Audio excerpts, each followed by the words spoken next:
Hey YouTube, well it's the 9th day, so only one more day to go, which is tomorrow, and then I can get into the carb loading phase of the carb backloading program.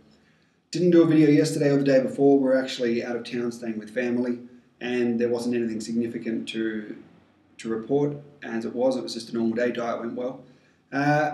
Did notice on Sunday though, staying with family, much harder to try and maintain the low carbs, so I probably went over the minimum amount, not too much, and had a couple of tequilas that night, but only 2 shots, so nothing too serious. Energy and strength were good all weekend. Back to the gym today, that felt great, and no problems with any of the weights. Struggled a bit with the last on the overhead press, but that's always a tricky one, and I did put the weights up from last week, in fact up from last month. I will put the information, the diet information for the last 3 days, so today and the last 2 days, in the information box, so you can see that as well.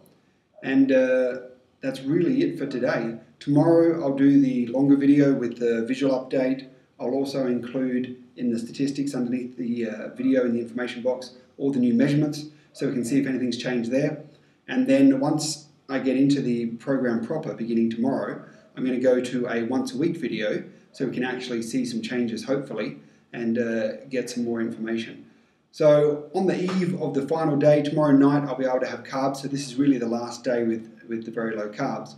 I think it's been very, very interesting. Haven't had any issues with strength, no issues with tiredness or hunger, which was surprising. I was expecting to be a little bit hungry, but that's been fine. The meals have all been pretty easy to put together. It's just high protein, high fat, so lots of meat, a couple of avocados, nuts, things like that to pad out the numbers.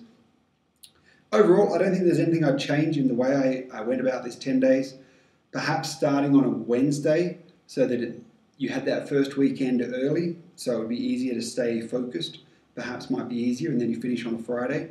But again, I wasn't too unhappy with how the weekend went. It was only that one day, and I still think it wouldn't have been dramatically over the 30 grams of carbs once you take out the fibrous sources. So as I said, tomorrow a longer video covering everything for the 10-day prep, all the new measurements, etc. All the information for the last 3 days will be in the information box below. So any questions, put them in the comments, and I'll catch you tomorrow.